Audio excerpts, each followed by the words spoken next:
communiqué. Communiqué bana Congo. Communiqué na Villefort. Communiqué Régine Kapinga. Communiqué Mama Kankou. Marie Solange Kankou. Ba maman ya UDPS. Ba maman ya résistance. Merci. Bolotala Kamwasi partout à travers le monde entier. Information comme d'hab, Isa Ebele, Tokosolola, Ndengezalaka ici. On se retrouve awa na PK News et Yinda Ramabe. Bozala l'aise, Bokitsamitema, Nayebi o boza koyoka, mais boyoka pe oyo kouta epai ya ndeko na bino Kamwasi oyo na bombeli bino na mokolo ya lelo. Le 15 mai. Le 15 mai, Oyo, voilà, déjà Donald Trump a recevoir un projet, il y a un accord entre République démocratique du Congo et Rwanda. Donc, bâtie date le 15 mai, déjà ministre des Affaires étrangères Nabiso, Thérèse Kaikwamba, voilà, à Gozalawana pour signer entre Biso na Rwanda accord de paix. Nanga asakola la te comme quoi bazo tanga été, bazo kipe été, bazo considéré été. C'est tout à fait normal. Wana eza dossier na bangote. Yango bazo komona bazo ko attaquer Uvira, bazo ya bazo kabaka koma na Beni, tout ça pour bayo kabango kaka ki bazala kapé bazo exister. Mais Donald Trump Fachi Beton, bayebi ke bango bazana bango ba patin, baza eloti. Patron na bango Kagame, alors na place, yako kene ko solara na se. Te to solara likolo, makambo sila, patron na bango yemoko a cessé ba hostilité, oyo na insécurité ezako leka na Bukavu, na Goma, partout. Neti lobby. Na Bukavu, ba bombe Kambiste. Na Rwandais. Kambiste avandi na ye oh pesa biso $200. Oh. Na pesa biso $200 ya nini? Na les changer. Na pesa biso $200 ya nini? Bino boza ba libérateur. Boye ko libérer biso na boumbu ya Fachi. Sikoyo. Bino mo kamela biso mbongo. Ngai mbongo na ngai ya pasi na zozu $200 na pesa bino discussion Mbalamongo Rwanda ou Melarate Masasi pas Congolais akufi Kambiste ya bato. Regardez. Banamu. Ndio. Banawa mtu hapa mbele tu kunyawe ramuko nona degré niveau nchi tunakuwa mwayo. Awa bato boma mtuka siko nazaka awa na nyawera awa na nyawera awa. Bato boma mtu noto mona ka siko mabomiye. Bakonza mboka botala makambo pena bota niveau to vivre nango. Tozo kufa chaque jour tozo kufa na Bukavu. Na zo sala vidéo pona batu pona bino batu bona Kinshasa bo mona niveau to vivre o. Bota degré batu ba souffrir na kata est na est a. Muto na kufa pale bana wa mutu pale sai. Pale una mutu ulu jamaa mwe nani ya mwe kabine hapa wanampiga masasi sai. Wanampiga masasi sai pale. Banampiga masasi waiko sana mnyang'anya vitu na bana kutoa braquage sai banaua mtu pale sai. Bagana gari. Bagana gari. Atujua hata hii ni kwa ule amani.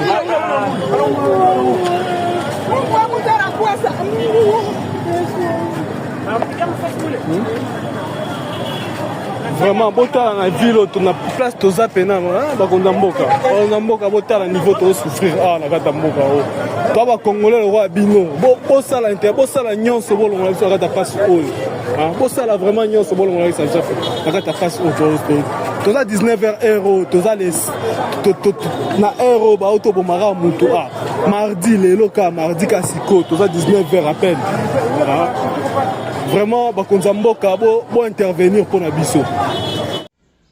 Auguste Kabuya, Mwana Bute, nzete mbila bazokata ezokola bazokata ezokola kaka chingoma chilumba tosa obika di tosa na yo obika ngana tosa ki nabika yo pe tosa obika ezala bongo le Mwanabute du chef de l'État Augustin Kabouya, le secrétaire général, le président AI de l'UDPS. Donc, faisant fonction du président AI de l'UDPS. Donc, c'est lui qui engage le parti. Tozakomona, Bamabondo, Bazako Yungana, Bazako Kendeboye, Bazako Yungana, Bazako Kendeboye, Bazako Yungana. Motuna yeza moko. Nani adako financer Mobondo? Nani?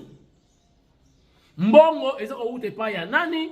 Pour quelle finalité? Parce que secrétaire général il y a UDPS bar Tshisekedi bureau naye siège naye ezali na limité 10e ou 11e rue comme vous voulez. Sikoyo na mibek na ba texte il y a parti, c'est le secrétaire général. Nde a la compétence, il y a qu'on nommé ba fédéraux. Nana Saliango, Augustin Kabouya et Salamaki, lobby. Oh, 35 fédérations. Bazi ba fédéraux na bango, vraiment, il y a Sika, original, officiel. Et pas il y a président AI, a nommé bango. 25, 35, Afrique. Dans le monde de Mobimba, la fédération Evandaki, la président fédéral, parce que les sous-soutés, moi, Mbeya Ekomaki, Augustin Kabouya, a zongi ici train, na rail. Bon, c'est extrait, qui ambiance, et ça qui total. Regardez. Mesdames, messieurs de la presse, au nom de la présidence de l'UDPS Tshisekedi, nous vous souhaitons la bienvenue et vous remercions d'avoir répondu à l'invitation pour le point de presse de ce jour. Le point de presse de ce jour a pour objet la lecture des décisions portant nomination des comités fédéraux de l'UDPS extérieur. La lecture des décisions vous sera faite par le secrétaire national Clément Baroudi Limbaya, porte-parole du parti. Je l'invite à venir prendre la parole pour débuter la lecture.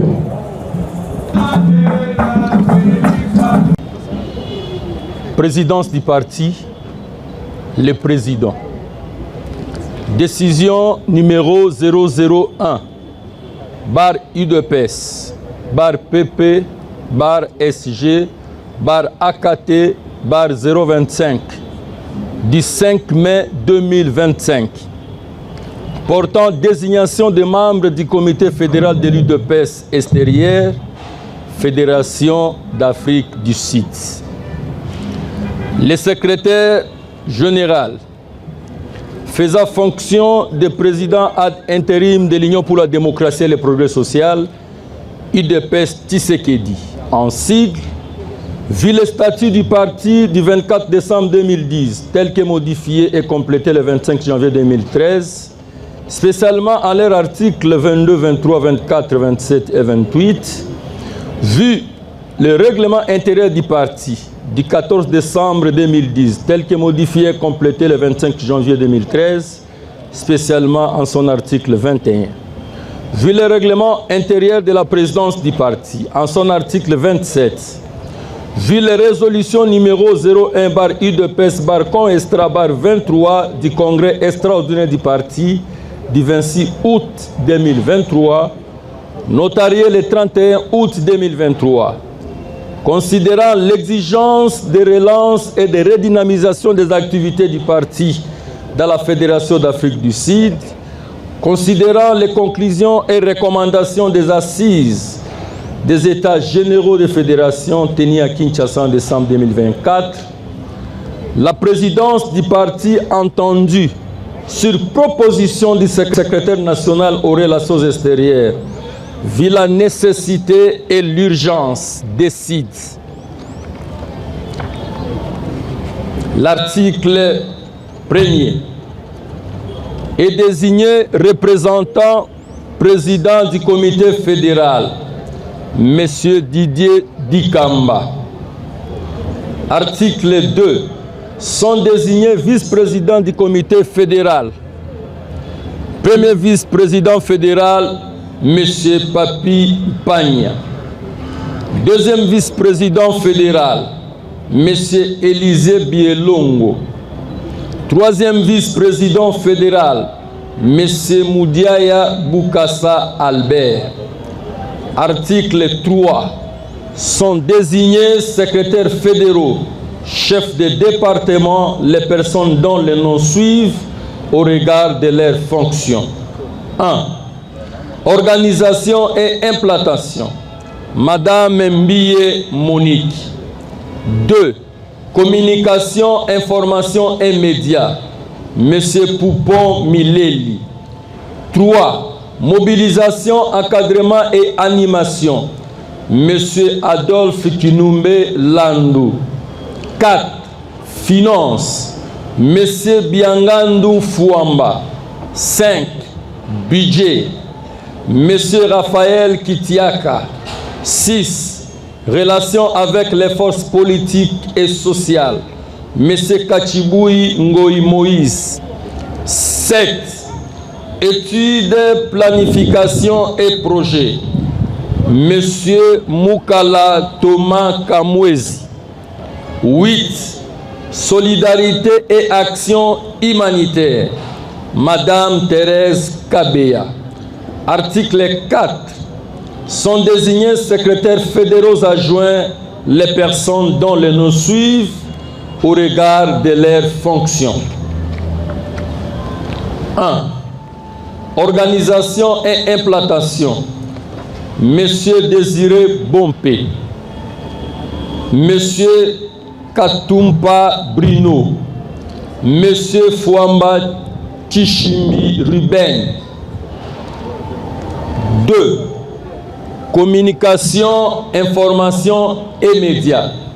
Monsieur Mwanza Mwanankenza. Monsieur Moïse Mutombo. Monsieur Antonio Tanga. 3. Mobilisation, encadrement et animation. Monsieur Laurent Lukoji Mbi. Monsieur Lider Kanyiki Ngoyi. Monsieur Dieudonné Kabongu Ngan. 4. Finances. Monsieur Kadima Kayou. 5. Budget. Monsieur Pichou Chibang. 6. Relations avec les forces politiques et sociales. Monsieur Serge Kadima Kabundi. Monsieur Gisley Bantou. Madame Tina Mboui. 7. Études, planification et projets. Monsieur Christophe Kamanga. Madame Monique Mbia. 8. Solidarité et action humanitaire. Madame Suzanne Amissi. Monsieur Tiakedima Tidingi Jean Coco. Article 5. Sont abrogées toutes les dispositions antérieures contraires à la présente décision. Article 6. Le secrétaire national aux relations extérieures est chargé de l'exécution de la présente décision qui entre en vigueur à la date de sa signature. Faite à Kinshasa le 5 mai 2025. Augustin Kabouya Chilumba, président ad intérim. La décision numéro 002 UDPS /PP /CG /AKT bar 025 du 5 mai 2025, portant désignation des membres du comité fédéral de l'UDPS extérieur, Fédération d'Allemagne, sur proposition du secrétaire national aux relations extérieures, vu la nécessité et l'urgence, décide l'article 1er et désigner représentant, président du comité fédéral, M. Mwana Nzolo Chiswaka. Article 2. Sont désignés vice-président du comité fédéral, premier vice-président fédéral, M. Samba Fouamba Martin. Deuxième vice-président fédéral, M. Christian Lungala Lipango. Troisième vice-président fédéral, M. Ngeni Bungi Moulumba JB. Article 3. Sont désignés secrétaires fédéraux, chefs de département, les personnes dont le nom suivent au regard de leurs fonctions. 1. Organisation et implantation, M. Kalala Mboui Kabambaï. 2. Communication, implantation, information et médias, M. Freddy Kombe Yambo. 3. Mobilisation, encadrement et animation, M. Nestor Kalala. 4. Finance, M. Mundadi Henri Mouruila. 5. Budget, M. Gérard Kananga. 6. Relations avec les forces politiques et sociales, M. Odon Kanda Mounene Munda. 7. Études, planification et projets, M. Antoine Claude Mbaye Kabasela. 8. Solidarité et action humanitaire, Madame Astrid Ngeni Bungi. Article 4. Sont abrogées toutes les dispositions antérieures contraires à la présente décision. Article 5. Le secrétaire national aux relations extérieures est chargé de l'exécution de la présente décision qui entre en vigueur à la date de sa signature. Fait à Kinshasa le 5 mai 2025. Augustin Kabuya Chilumba, président ad intérim.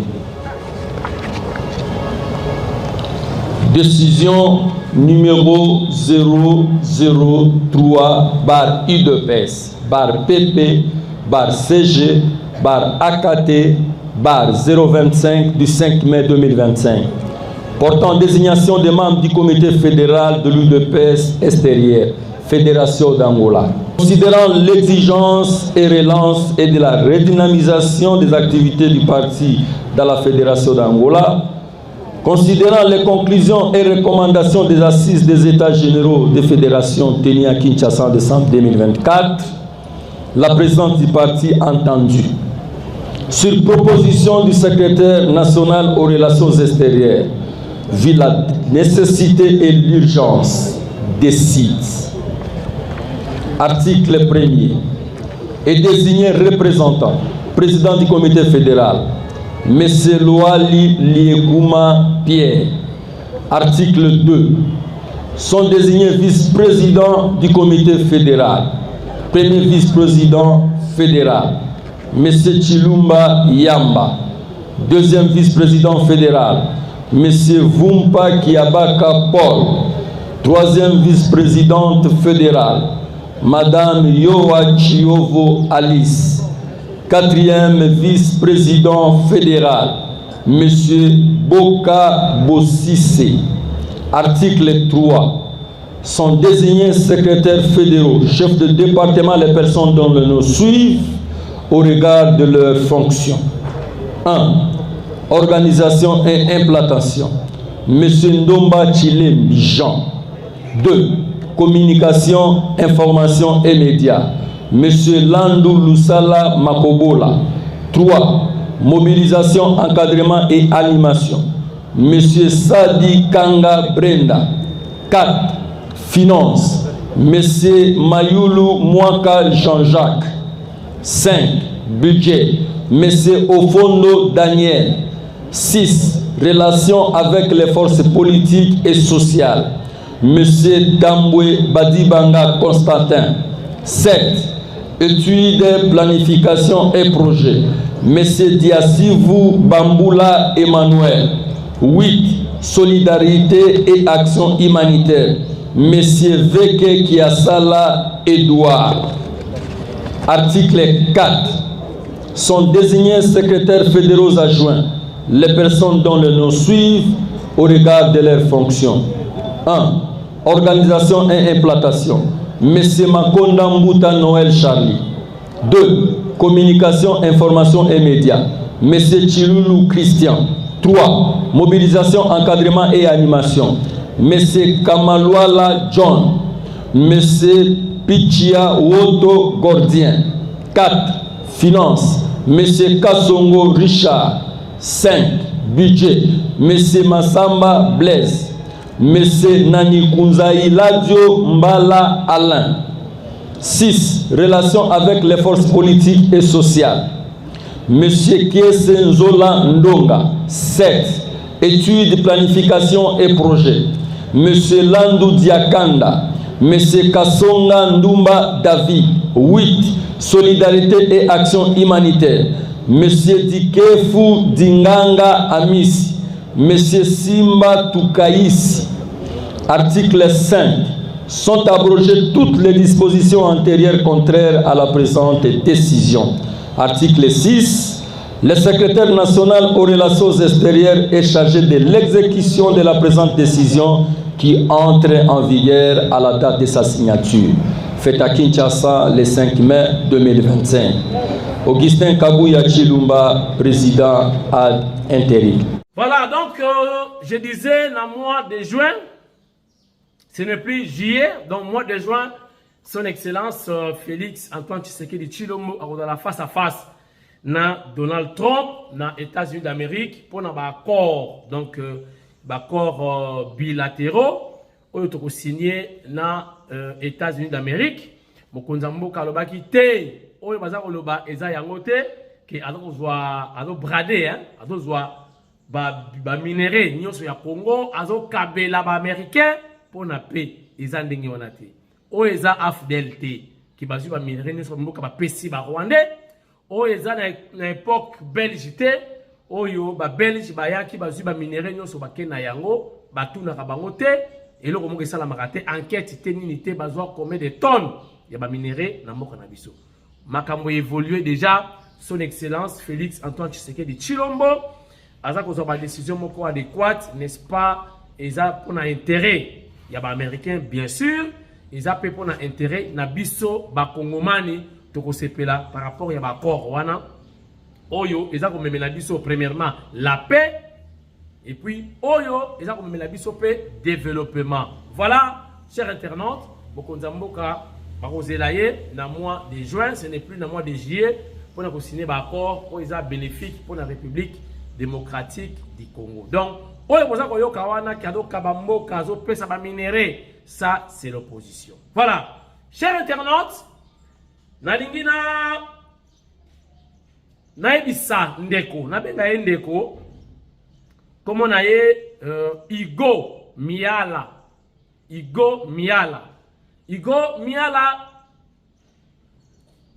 c'est vrai azala en opposition mais a commis malamouté hein a commis à publier contre Motonanzambe apôtre Jacques Kambala ou azali bongo conseiller petit frère ya mokonzi mboka ndeko Igo Miala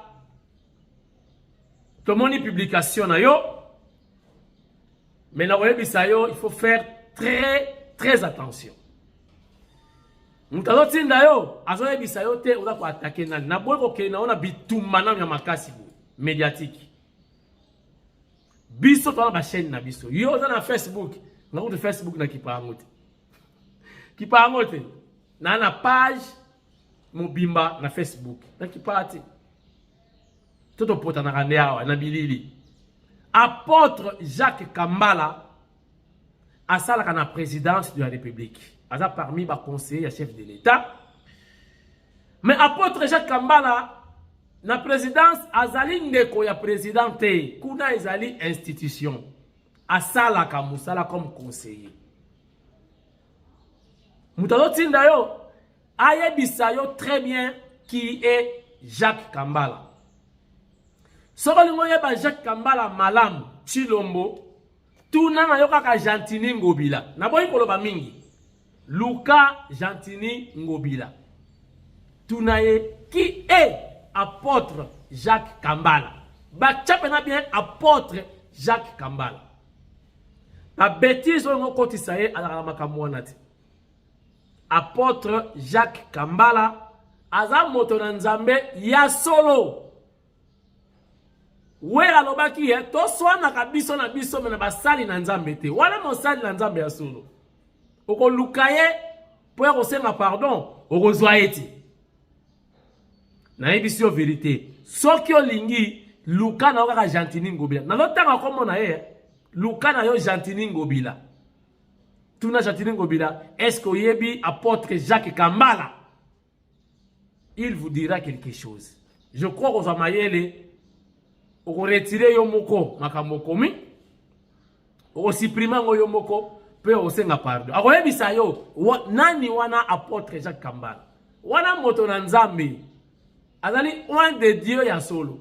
C'est vrai, azali leka mokonza mboka. Mais boyo kaka yana ba komba makambo ba mona ki boy. Asala ki boy. Boyo kaka d'abord. Mingi ba yebi pete kaza leki ya chef de l'État. Mais na yebi si on a chef de l'État, leki ya chef de l'État. Na présidence asala ka telo kola leki ya chef de l'État. Asala ka musana comme conseiller. Ba ngala na changement de mentalité. Ba te ya kabatu, ba bongo la bizaleli. Po mboka oyo atoto tongi ba immeuble. Mais soki ba tobana la mentalité ya malonga te, toko bebisa ba immeuble wana. Ata to tie ba autoroute. Bo mona mutu na vélo ake na autoroute. Donc il faut mutu a changer mentalité. Musala na ye yango wana. Alors mon cher Igo Miyala, soki ya solo olingi o détruire moto na nzambe. Objectif nous a yango wana. Oko bundana yete yazali la voix de sans voix alobakate biso to kolobela ye mena yebisi yo yeba muto na ko toucher aza mosali na nzambe ya solo ya azate na église na yo ba tie panier o bo chaba bonza pona ba mega ya pasteur te ala pasteur amatolo te aza pasteur ya solo apôtre ya solo. Pe aza mutu anzala te. Kiyo mokonza mboka cheye wana po azaleki na ye adangi na nzala te. Na yebisa yo luka oyeba mutu malamu avant o critiquer ye. Yo zo koma biso manga ezali awo. Ya ko sakana kutu te. Meto finga gati manga ne ezali awo. Ya blague te. Monsieur Igo Miyala. Na yebisi yo moko luka nini ko ngo réparer sikoyo. Po ba ko luko pe na ba service bazui yo après ko lobanini. Oh botala dictature comme na mboka boye na boye avant au finga mutu. Yo yeba na mutu ango aza nani asala kanini. Aza moto na nzambe, aza apôtre. Na yebisi yo vérité monsieur Igo Miyala zala mayele tala nani okotumbola, tala nani okomela mabe. Na yebisi yo soki oyebi Gentini Ngobila, lukaye yebisa ye apôtre Jacques Kambala aza nani. Akoyebisa oka quelque chose. Keba okolota satana na butu. Keba. Donc satana na maseke. Okoluka basali na nzambe ba délivrer yo ekozala retard. Na yebisi yo vérité. Ok. Donc, on est la première soin, tozozela. Tozotalela, tozimele. Na mutu atindi yo, toyebiye. Na yo na ye, etali bino. Bozo simba, mutana epakola, epako, ya nzambe, apôtre Jacques Kambala. Premier soin. Kagame, ayena ba jena ye, ayaka na yango. Awe ko yinda. Chers internautes, Kagame alobi accord de paix. Je suis d'accord. Tu as signé, tu as yokana. Mais bon, yebake tozana ba Congolais oyo bakima bitumba baza epa na ngai bazonga na Congo baje na ye yango wana biso pe tozana ba Rwandais oyo bakima ki bitumba pe baza epa na biso tokosala nde échange ya ba déplacer siko biso tokotina banani ba nina loba bon biso tokotina ba Rwandais oyo bazali awa bazonga epa na ye soki bato ya kotinda ebandi awa oyo biso bazabe kuna babandi kuna. Est-ce que qui a compris? Qui a compris? Kagame alobi azana ba déplacer to signer accord de paix mais ba déplacer bato na biso bakima ki bitumba na Goma baza kuna na Rwanda bazonga epa na bango na RDC baje na ye yango wana biso pe tolobi boyi na kacha bitumba wana ba Rwanda pe bakima ki kote na biso bazali tangu boyoka ki bandeko basinya ki bakota ki na Giseni ba Rwanda pe bakima ki ba kote na biso donc to sala échange ya ba déplacer pour ne pas dire échange de prisonniers ndenge Palestine asalaka na Israël batineli biso ba Congolais na biso ba lo ba Swahili po ba kote wana d'accord to cheke bango to zi bango biso pe to zi bango ba Rwanda na bango to zongisi. Qui a compris quelque chose? Échange de déplacés tokozwa oya biso yepe ala la pré azwa oyo yanyi awanga na te oyo bana ba utu oyo biso tokaka ba tuti te biso pe tokopesa bango bandeko na bango bakima kiawa. Qui a compris une chose? Ba Congolais baza wapi na Rwanda bakima ki bitumba? Bien sûr, nous sommes d'accord. Tokozwa bango bandeko na biso to cheke bango to zi bango po tokotuna mituna yo za Congolais Congolais te me Congolais mituna yebisa biso linzanza ya sardine soko lirara ya lirara ya yamoto toko cheke bango yepe azala prêt ya ko recevoir bato bakima ki bitumba pe na kote na biso opesi topesi tozwi yope zwa siko biso tokotina banani na lobati. Chers internautes, gouverneur Mbumba abandi opération Balabala ezali Wenzete. Un très bon sujet. Mais Daniel Bumba a besoin de difficulté oyo général Kilimbalimba amoni na ville province ya Kinshasa. Général Kilimbalimba alobaki ville ya ba wewati. Wewa kokota ville te pour quand même to battre la moi beauté ya ville na biso. Ba mona ki quand même organisé. Wewa oyo wapi. Je vous dis Kinshasa est comme na batu ya kosakanate. Ezali donc mpoka ya régime ya Kabila. Mpo, yenti no mpoka. Ngobila atikaki makambo wana. Daniel Bumba pe aye kokuta yango. Batu batekaka na balabala. Et puis batu batondi na ville province ya Kinshasa. Nake nango parti par parti. Na bandi li solo ya batu ebele na ville ya Kinshasa. Bauti wapi? Je vous dis sincèrement, en dehors ya ba embouteillage ya ba voiture, to ba véhicule, embouteillage ya ba wewa, embouteillage ya batu. Partout batu bakomi ebele na ville province de Kinshasa. Et uti wapi? Et uti na mpoka Kabila tikeli président Félix. Donc Bon, président Félix Tshisekedi Tshilombo, sauf qu'elle a résisté Tilelo, je vous dis, ezoleke la bango. Kabila yeba ki na tikeli mpoka, ngana kei, mpoka. Ayeba ki Félix a résisté même pendant une année. Pour mpoka, ils ont qui déjà ilumba solo. Mpoka ilumbi solo. Bakoka qui ko gérer ba province T. Ceux qui vont gérer ma province bien, nous sommes ma province, va koya na kati ya ville ya Kinshasa. Yongo boyoka ki abako abana ki ko réclamer fédéralisme. Ba recette o eza ko sala na ba province. Mbongo ebele etika na province pour chaque province à s'organiser. Mbongo muke eyaka na gouvernement central. Mais alors, na politique il y a décentralisation, na politique il y a péréquation.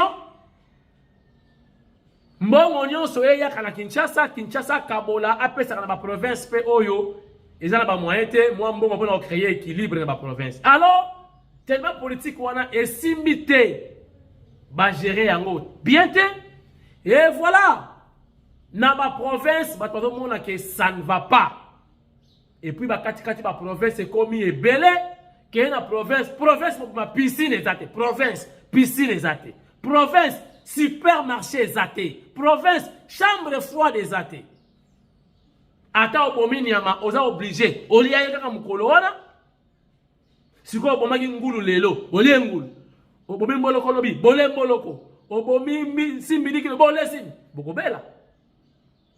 Parce que courant est athée, chambre froide est athée, place au bon biloko wana est athée. Batunion so bakimi ba province. Je vous dis, Kinshasa, batete là. Bamongo, Baluba, Basakata. Kinshasa est comme inondé parce qu'il va gérer ma province bien. Et pourtant, ceux qui vont gérer ma province bien, bon créer nyon c'est dans Kinshasa, bon ça la tout dans ma province pe ezala. Muto kwa vie Kinshasa ko zala te. Na uti na Lyon. Na ye na Paris. Na gare de Lyon. Vous avez la différence mingité. Paris na Lyon. Moi biloko ebele dans Paris, et appellent na Lyon. Na uti forêt. Et pas ya ken piana. Na uti na Alost, wana Belgique. Na ye na Bruxelles. Na non différence mingité. Alors, batu muso balinga uti makele te ado préféré avant na ye na province que aya kofanda na Bruxelles, matonge makelele. Yango bomona Régine Kapinga a préféré avant na ye na Villevorde. Il y a du calme, mais nyon sezali tout y. Moi envié Bruxelles, et ça te biswawa. Donc bakatange nyon so kuna tosi pouvoir allez twende na musée na Kinshasa. Batonda kiawa. Okene boy muna muwa. Waye nani? Batondi yao. Congo central kutu toyaka na biso makolo. Toyaka biso pembeni. Batabandundu kutu kolobate, bayaka makolo. Mais batu balingi kozonga te parce que soka zongi na province, courant ezate, ma il faut na zamba, télévision ezate, mobulu. Na tamboli na bandundu awa, tangu nazalaki na ministre Nana Manwani na Kiumba. Soki na yebisi bino ba réalité na bandundu. Boboya. Alors, soki mutana na ba niveau wana ayena Kinshasa, akolinga kozonga te. Bobongisa ba province, pour batu bazonga na bamboka na bango. Ça ne va pas, je vous dis, ça ne va pas. Alors, Daniel Bumba abandi balabala eza wenzete. Daniel Bumba idée eza malam okolemba ndenge général Kilimbalimba alembi ba wewa na ville. Okolemba, c'est une vérité. Yambumba, yambula kwa. Ya na Mbumba.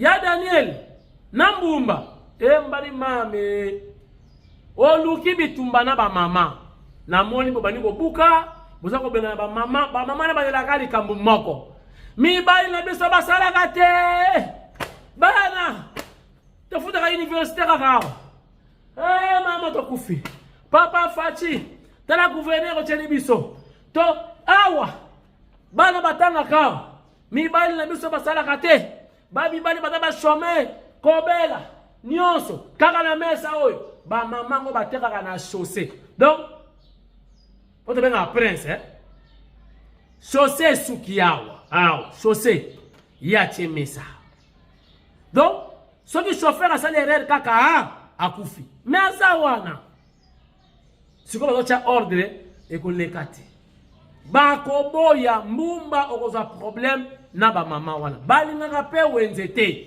osala bango wenze ona wenze bakilia balingaka kokota na kati te basomaka libanda mama accident putukutu puyu paya bakufi mama keyi mama akufi tango kaka mama ne bakokunda ye lobi le lendemain mama mususu atie mesa papa de kokende wapi misale eza te mibali na biso basalaka lisusu te na bana na campus na bana na ista bakotanga ndenge nini mesa oyo yango na bokolaka bana mesa oyo yango na bokolaka mobali na mbumba so c'est mambo ana mbumba ya Daniel mbali mama bana bali za wenze te bakoyebisa o basalaka te bavivaka na mesa wana ana mbumba nakutadi na mbumbe itakubokila ana mbumba mambuta sosa kilimbalimba zalaki wana general we wakota vilite na yepse kibino na zoki shock esiri kutu sikoyo na ville wana melelo boketa la ville kilimbalimba tiki na wewa na boulevard na ezalaka yo yebisera ke yo pesi biso musala c'est difficile pour nous diriger ville province de Kinshasa plein de problèmes oyo kabila tikeli fati bazo kamwa fati do résister bayebeka ko sala ina ne kutu c'est trop soit à démissionner soit mon lekelai le kasupu bazo na pouvoir batikela ki fati mpoka c'est difficile. Vraiment, Daniel Bumba, faut beaucoup réfléchir aux alapena bateau yo baza outiller les vertébrés pour basa lisayo pour na ko assainir ville province de Kinshasa. Ba maman nous va te kalo molaka 20% mama ya Kinshasa. Nyonso ba uti province. Ba ya kuna ça ne va pas. Na uti na Équateur. Na boende batu basate bango tu keleta la bango na même ligne baote kabilamba ça ne va pas bamongo musu batondi awa bakomi batavoiri na ba quartier matiti yeyo matiti yeyo 90% bamongo sikoyo ko na Équateur botiki banani Bawewa, Kasai. Donc, naba tete la, somo na Kinshasa. Botiki kuna emboniama, botiki ya mwepa ya nani. Je vous dis, sincèrement, c'est compliqué. C'est compliqué.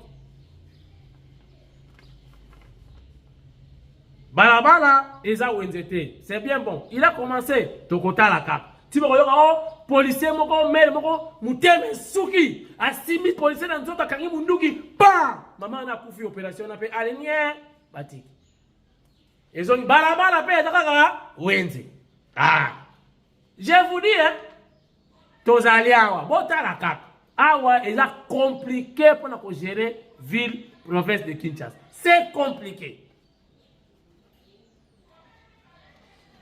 Voilà, merci chers internautes, je crois et vos apaisements, tous là, d'accord, match dans bien côté États-Unis, ma soule dossier dans l'ango calamingité. Na lobi makambo ya Augustin Kabuya mwana boute 35 présidents fédéraux nommés à travers le monde. Merci Augustin Kabuya. Et bongo nani, nani?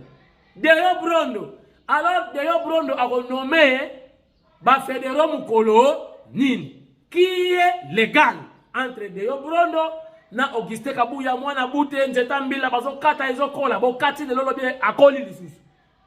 Yepe banga sala vite fait a umelate wa ba stratégie tout ba combattant ba salaka pour longola ba secrétaire généraux ya Kabuya esimité. Je vous dis sincèrement wana Augustin Kabuya ayi mobali ayi moto ayi mobali. Merci chers internautes. Tokutani lisusu bisona bino lelo je ne pense pas, bon je ne sais pas encore, peut-être lobby et puis na rubrique na biso ya sika oyo to benga plume topé lisala donc kisala ki neki lobby tokutala yango. Merci beaucoup Tokutani lobby émission dans la spéciale, je vous avais promis que tokutala émission spéciale ya mapinga et raté tout moi retard muke lobby et ko raté. Check on est ensemble. Allez, maman ya Villevorde, Kapinga Régine, Yao yango wana, Umela Eratakate, Mpinda Christine, Eratakate, maman Mpinda Nabiso Christine, na Paris, maman ya MDDC, Eratakate na Molonga ninaye, papa Joseph Mpinda, ya José. Eratakate, binonyo, sonalingaka bino trop, na Beni, na Bukavu, na Goma, na Kolwezi, na Uvira, partout Bozali, on est ensemble. Fachi azola la te pour nous aussi ça makambo na bino. Je vous dis, asundoli binote, bana ya est, bana ya Calais, bana ya Fizi, Fachi azana bino ensemble. Azo kanisa, azo bunda po pe ezala établi, bozonga ndenge bozalaka. Check! On est ensemble. Allez! Bye bye.